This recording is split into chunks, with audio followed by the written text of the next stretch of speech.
Salam saudara yang dikasih Tuhan, kita mau mempelajari tentang makna aku menyertaimu.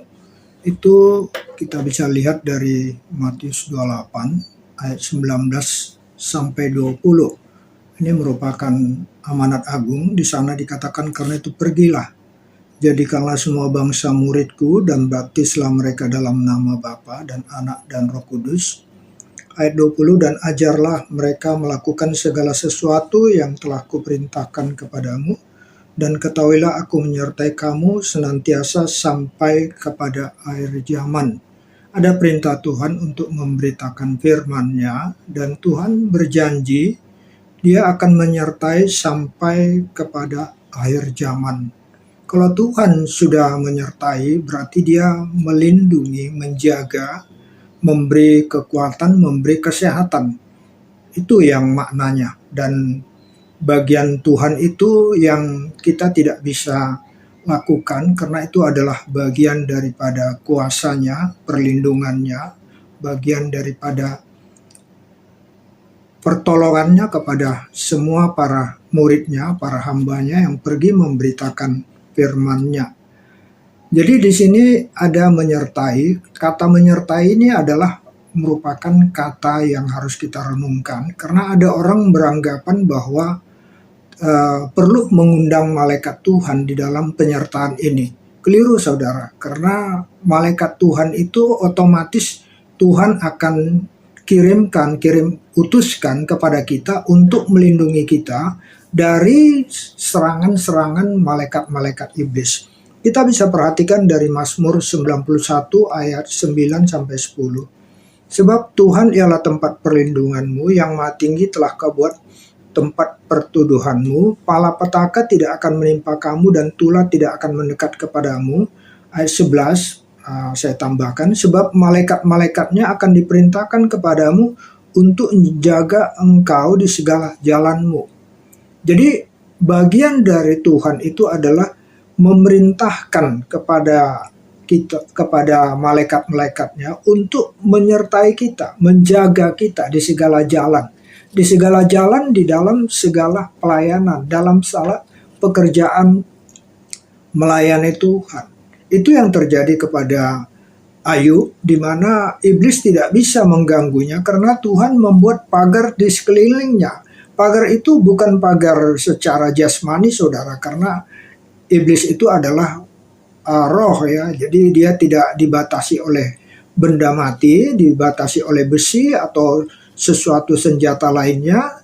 Dia tidak bisa mengena oleh alat-alat tadi.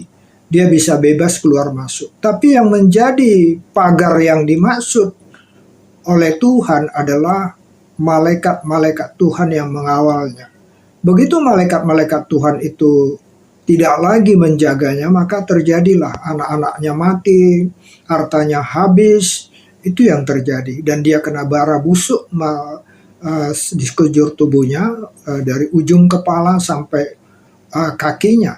Jadi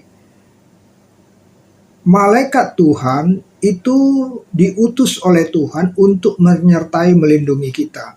Kita bisa memperhatikan di dalam Wahyu ketujuh jemaat, itu kalau kita perhatikan di setiap judul daripada ketujuh jemaat, baik Efesus, Smyrna, baik juga Philadelphia, itu kata-kata pertama dikatakan tuliskanlah kepada malaikat jemaat di Efesus.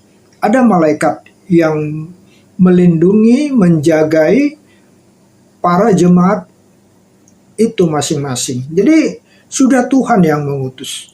Jadi tidak perlu lagi kita mengundang malaikat untuk melindungi kita, mengawal keluarga. Itu bukan tugas kita saudara. Tugas kita adalah pergi memberitakan Injil. Jangan ambil bagian Tuhan. Bagian Tuhan itu adalah melindungi kita. Itu yang harus kita perhatikan. Kita lihat di dalam Yohanes 20 ayat 29, di mana dikatakan, kata Yesus kepadanya, karena engkau telah melihat aku maka engkau percaya, berbahagialah mereka yang tidak melihat namun percaya. Di sini dikatakan berbahagia itu kurang pas terjemahannya, ada dari kata bless, diberkati. Jadi Thomas itu tidak percaya Dia tidak percaya bahwa yang datang sesudah Yesus bangkit itu benar Yesus. Dia harus melihat dulu bekas lukanya dan mencucukkan jarinya ke sana. Sehingga Yesus datang sendiri secara pribadi kepadanya, dikatakan, karena engkau telah melihat aku, maka engkau percaya. Tuhan katakan, diberkatilah mereka yang tidak melihat namun percaya. Jadi jangan kita melihat ya, baru percaya bahwa malaikat itu hadir. Iman itu tidak melihat namun percaya. Jadi ini yang harus kita renungkan, saudara yang dikasih Tuhan. Kalau saudara mengundang malaikat Tuhan, itu sah-sah saja untuk saudara. Tapi sadarilah bahwa saudara kurang beriman. Seolah-olah itu malaikat tidak hadir. Itu bagian dari Tuhan. Bukan bagian saudara untuk mengundangnya. Kelihatan memang bagus, kelihatan rohani, tetapi keliru besar, saudara. Malaikat Tuhan itu hadir kepada orang-orang percaya karena Tuhan yang telah mengutusnya. Kiranya ini menjadi berkat penuh buat kita semua. Salam kasih persaudaraan. Salam.